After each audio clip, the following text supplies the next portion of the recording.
आज की company Raghav productivity के मैनेजमेंट से कंपनी की 8 अगस्त को एनएससी प्लेटफॉर्म पे भी लिस्टिंग हो चुकी है। कंपनी का प्रदर्शन कैसा है, ग्रोथ आउटलुक क्या है, इन सब पे बातचीत करेंगे। हमारे साथ कंपनी के सीईओ राघव काबरा है। राघव जी, बहुत बहुत स्वागत है आपका। तो एक तो नाम से थोड़ा सा समझ में नहीं आता कि कंपनी क्या करती होती है। प्रोडक्टिविटी बढ़ाने जैसा कुछ काम करते हैं आप, क्या काम करती है कंपनी, पहले ये समझाइए। जी सर, मैं समझाता हूँ। हमारी कंपनी वर्ल्ड की सबसे बड़ी मैन्युफैक्चरर है एक product called silica रेमिंग mask. Silica रेमिंग mask एक एसेंशियल कंज्यूमेबल आइटम है स्टील प्लांट्स के लिए। तो स्टील में जो इंडक्शन फर्नेसेस होती है, फर्नेस के अंदर लाइनिंग के अंदर ये मटेरियल काम आता है। तो बेसिकली फर्नेस के अंदर लिक्विड मेटल मेल्ट होता है और फर्नेस खुद भी मेटल की ही बनी हुई होती है। तो ताकि वो लिक्विड मेटल वो फर्नेस के कांटेक्ट में ना आ जाए, जिसकी वजह से फर्नेस ही मेल्ट हो जाए, उसकी प्रोटेक्टिव रिफ्रैक्टरी कवरिंग होती है जो कि ये रेमिंग मास्क है। इसके हम लोग वर्ल्ड के सबसे बड़े मैन्युफैक्चरर हैं। इसमें हमने बहुत R&D करके एक नया प्रोडक्ट हमने डेवलप करके मार्केट में लेकर आए हैं, जिसकी वजह से स्टील प्लांट्स की प्रोडक्टिविटी बहुत ज्यादा बढ़ जाती है। इसलिए हमारी कंपनी का नाम है Raghav productivity enhancers limited. Okay, तो स्टील की प्रोडक्टिविटी लगाते हैं और आपने एक बहुत बड़ा प्लांट लगाया है, काफ़ी बड़ा प्लांट है जो वर्ल्ड का लार्जेस्ट आप बता रहे हैं। तो चूंकि ये मेटल सेक्टर से सीधे सीधे कनेक्टेड है, तो थोड़ा सा रिस्क नहीं लगता आपको, इतना बड़ा प्लांट लगाया आपने? सर एक्चुअली हमारा कैसा मोटिव रहता है कि हम लोग एक R&D फोकस कंपनी है। हमारा एक ही मोटिव रहता है कि हम R&D के अंदर पैसा खर्च करें, हमारे एफर्ट्स खर्च करें, जिसकी वजह से हम लोग जिस भी सेक्टर में मटेरियल सप्लाई करें उनका फायदा हो। तो स्टील सेक्टर में भी मटेरियल जाता है, उसके अलावा फाउंड्री सेक्टर जो कि इंडिया का वन ऑफ काफी बड़ा सेक्टर है, उसके अंदर भी हमारा मटेरियल जाता है। इसके अलावा हम लोग इंडिया के बाहर 35 कंट्री में एक्सपोर्ट करते हैं ये मटेरियल, जहां जहां पे भी इंडक्शन फर्नेस लगी। तो रिस्क तो डेफिनेटली है ही सर, बट मैं ये कहूंगा कि हमने उसको बहुत R&D करके उस रिस्क को अलग अलग जगह पे मटेरियल सप्लाई करके उस रिस्क को मिटिगेट करने की कोशिश की। ओके राघव, बड़ा इंटरेस्टिंग है ये, क्योंकि आपने रिसर्च की, R&D की, उसके बाद एक प्रोडक्ट बनाया और उसको अब आप पूरी दुनिया में बेच रहे हो, सबसे बड़ा प्लांट लगाया है। तो आई होप कि इसमें बहुत सारे और भी लोग होंगे या पुरानी टेक्नोलॉजी से लोग काम कर रहे होंगे। तो ये जो आइडिया था आपका ना, इसको कैसे डेवलप किया और एकदम से जाके लीडिंग पोजीशन पे आ गए? तो इसकी बहुत ही इंटरेस्टिंग स्टोरी है सर। तो बेसिकली कंपनी चालू हुई थी 2009 में, started by my father and uncle mister Rajesh and Sanjay Kabra. हम लोग रेमिंग मास्क की इंडस्ट्री में आए। पहले वो लोग स्टील और फेरोलॉयज की ट्रेडिंग करते थे। इस इंडस्ट्री में घुसे, बहुत ही छोटा सा प्लांट लगाया था हमने, थोड़ी बहुत ट्रेडिंग करते थे। उसके बाद इनको समझ में आया जब ये पूरी दुनिया घूमे कि अगर हम लोग रेमिंग मास्क की क्वालिटी बढ़ा पाए तो स्टील प्लांट को जो फायदा है वो रेमिंग मास्क की कॉस्ट से 10 से 20 गुना ज्यादा फायदा है अगर हमने उसकी खाली 25% की एफिशिएंसी स्टील प्लांट में बढ़ा दी। तो फिर उन्होंने सोचा कि हम बहुत सारा पैसा लगा के एक बड़ा सारा प्लांट लगाएंगे जिसके अंदर लेटेस्ट टेक्नोलॉजीज जो कि हमने खुद ने डेवलप कर रखी है, जिसका हमने प्रोसेस पेटेंट के लिए भी अप्लाई करा हुआ है, वो ये लेकर आए। उसकी वजह से हमको बहुत फायदा मिला, क्योंकि रेमिंग मास्क स्टील इंडस्ट्री के लिए सिर्फ 0.2% उनकी टोटल कॉस्ट का आइटम रहता है। बट उसमें हम लोग जब हमारा प्रोडक्ट यूज कराते हैं उनको, तो उनको जो प्रोडक्टिविटी है वो 3 से 5% तक इंक्रीज हो जाती है और उसकी वजह से उनका प्रॉफिट 5 से 10% तक इंक्रीज हो जाता है, सिर्फ ये 0.2% के कॉस्ट के आइटम की वजह से। इसी की वजह से ऐसा है सर कि हम लोग आज जयपुर में बैठ के वर्ल्ड वाइड ये मटेरियल सप्लाई करता है। Okay, interesting, very interesting. अच्छा, एक चीज़ और बताइए, चूँकि अब आप इस सेगमेंट में है और आई होप कि आपके सारे बड़े बड़े क्लाइंट होंगे ही होंगे, तो अपने थोड़ा सा फाइनेंशियल्स के बारे में समझाइए कि किस तरीके से आप रॉ मटेरियल सोर्स करते हैं, कितना मार्जिन कमांड करते हैं, क्लाइंट कौन कौन से हैं? जी सर, मैं समझाता हूँ। तो इंडिया के ऑलमोस्ट आप समझिए कि इंडक्शन फर्नेस वाले जो प्लांट है उसमें लिस्टेड कंपनी से आई थिंक हम लोग सारे में सप्लाई करते हैं, चाहे श्याम मेटेलिक्स हो गई, गैलेंट इस्पात हो गई, गोदावरी पावर हो गई, साडा एनर्जी हो गई, ये सब हमारे क्लाइंट्स हैं। और इसके अंदर हम लोग का मार्जिन की अगर मैं बात करूं तो हमारा नेट प्रॉफिट मार्जिन करीबन 20% के आसपास का है, जिसके अंदर हमारा एबिटा मार्जिन करीबन 30% के आसपास का है। तो ये ऐसे मार्जिन है जो कि कभी भी स्टील इंडस्ट्री के अंदर आपने कभी सुने नहीं होंगे। ये इसीलिए है क्योंकि हम लोग जो एक यूनिक प्रोडक्ट बनाते हैं, एक वैल्यू एड प्रोडक्ट है ये स्टील प्लांट के लिए एज ए कंज्यूमेबल, जिसकी वजह से क्योंकि उनको खूब फायदा होता है, तो वो मार्जिन हम लोग की जो कैपेसिटी होती है लेने की वो काफी ज्यादा रहती है। इसमें मोस्ट इंटरेस्टिंग चीज नोट करने की है सर कि हम लोग जयपुर से बैठ के ऑल इंडिया हर स्टेट में मटेरियल सप्लाई करते हैं, जबकि रेमिंग मास्क के जो छोटे छोटे मैन्युफैक्चरर हैं, क्योंकि ये मोस्टली अनऑर्गेनाइज्ड इंडस्ट्री है, हम इकलौते ऑर्गेनाइज प्लेयर है इंडस्ट्री में। तो जो अनऑर्गेनाइज प्लेयर्स हैं वो हर एरिया में जहां पे भी स्टील प्लांट है, जैसे कलकत्ता में है या रायपुर में है, वहां पे बैठे हुए हैं, वहीं से मटेरियल सप्लाई कर देते हैं। हम लोग यहाँ से फ्रेट लगा के वहां पे भेजते हैं, जो कि हमारा मटेरियल की कॉस्ट उनको on a landed basis double या कभी कभी ट्रिपल भी पड़ती है।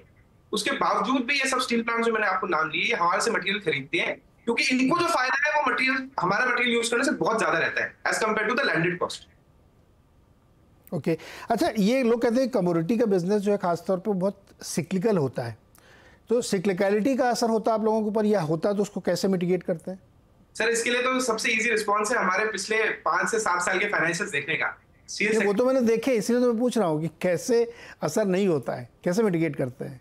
हमारे साथ क्या है सर कि जब स्टील इंडस्ट्री डाउन टर्न में जाती है ना, उससे अच्छी चीज हो जाती है, क्योंकि उस वक्त सारे स्टील मैन्युफैक्चरर्स अपनी कॉस्ट को कैसे कम करा जाए, प्रॉफिटेबिलिटी को कैसे बढ़ाया जाए, प्रोडक्टिविटी को कैसे बढ़ाया जाए, उस तरफ फोकस करते हैं। उस वक्त हम जैसे लोगों की उनको याद आती है कि यार ये एक ऐसे अगर हम ट्रायल कराएं और अगर ये सक्सेस हुए तो फिर उनको एक अलग तरीके से उनका प्रोडक्टिविटी एनहांसमेंट का ऑप्शन मिल जाता है, जो कि जब सेक्टर डाउन है तब वो बहुत ज्यादा इंपॉर्टेंट रोल प्ले करता है। जैसे मैंने कहा सर, हमारी प्रोडक्ट की कॉस्ट स्टील प्लांट में खाली 0.2% ही है, तो उनके ज्यादा कॉस्ट का आइटम नहीं है, बट उनका फायदे के लिए बहुत बड़ा आइटम, मतलब उनके लिए as a critical item it is very very important. तो वहां पे जब साइकिल डाउन जाती है तब हम एक्चुअल में और ज्यादा क्लाइंट्स हमारे पास ऑनबोर्ड करके लेके आ पाते हैं, क्योंकि हमारे नंबर ऑफ ट्रायल ऑर्डर जो हमको मिलते हैं वो काफी बढ़ जाते हैं। अच्छा, ऐसे में एक कंपनी एक बार और पढ़ रहा था, नाम नहीं ले रहा हूँ क्योंकि दर्शक कंफ्यूज होंगे, वो कंपनी माइनिंग वाइनिंग से जुड़ी हुई है, वो प्रोडक्टिविटी एनहांसमेंट में नहीं है, लेकिन वो ग्राउंड के ऊपर हैंडलिंग का काम करते, तो उनसे भी मैंने ये सवाल पूछा, तो उन्होंने कहा कि मंदी वंदी हमारे ऊपर कोई असर नहीं पड़ता, हमारा काम वैसे ही चलता है, क्योंकि आपको हैंडलिंग तो करनी है और आपने एक बार लगा लिया तो फिर आप उसको रोक नहीं सकते। हाँ, फैक्ट्री बंद कर दे तो अलग बात है, तो वैसे ही आपका मंदी तो और चलेगा धंधा, right? Correct correct correct. Okay, interesting. अच्छा, एक चीज़ मैं और देख रहा था, आपकी शेयर होल्डिंग में बहुत बड़े बड़े इन्वेस्टर्स पहले दिन से ही जुड़े हुए हैं और अभी तक हैं। जी सर। कैसे ये, क्या कॉन्फिडेंस कैसे है उनके अंदर इतना? सर मैं कहूँगा हम लोग काफी लकी हैं कि हमें काफी नामी, काफी नोटेबल इन्वेस्टर्स जो इंडस्ट्री के वेटरन्स हैं वो हमारी कंपनी के साथ में जुड़े हुए हैं।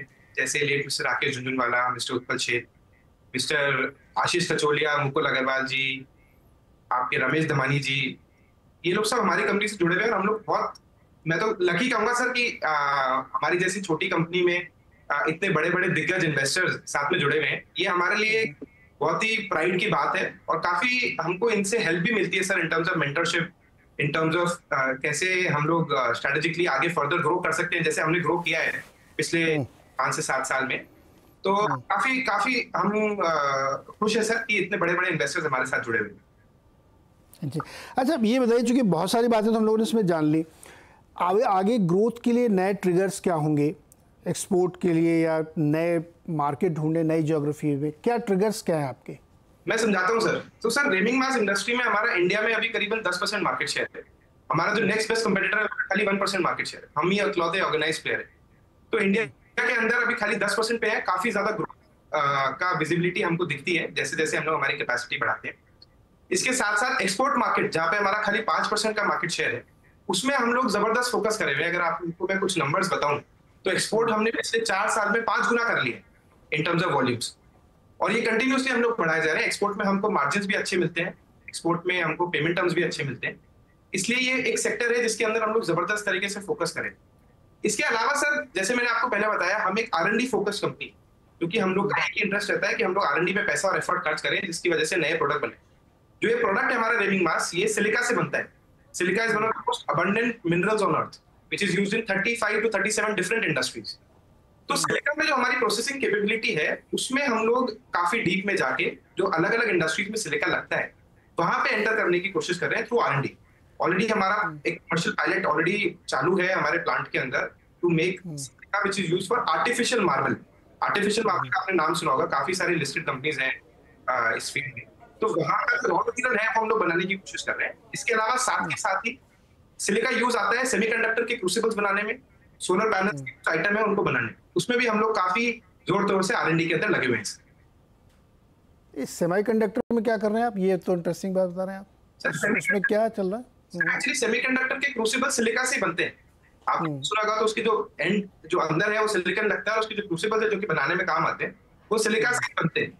तो उसके अंदर हमारी R&D चालू है कि कैसे हम लोग जो यहाँ का सिलिका है, जो हम लोग जहाँ बैठे हैं, उसको कन्वर्ट कर पाए जो कि उस यूज के लिए एकदम पर्टिकुलर और उसके काम के लिए बन पाए। ओके, तो अभी आप सिर्फ मेटल में काम करें, अब आप उसको चिप की तरफ और मार्बल की तरफ ले जाना चाहते हैं? जी सर, जी सर। ये डाइवर्सिफिकेशन होगा, तो कुछ कैपेक्स वगैरह भी और प्लान किया आगे आते हुए?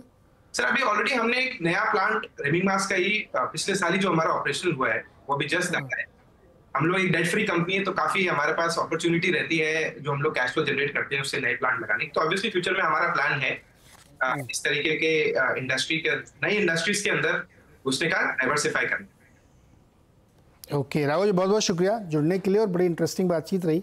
एक नए तरीके का बिजनेस समझने में आया कि क्या काम कंपनी करती है, और आपके एनएससी में अब लिस्टिंग भी हो चुकी है।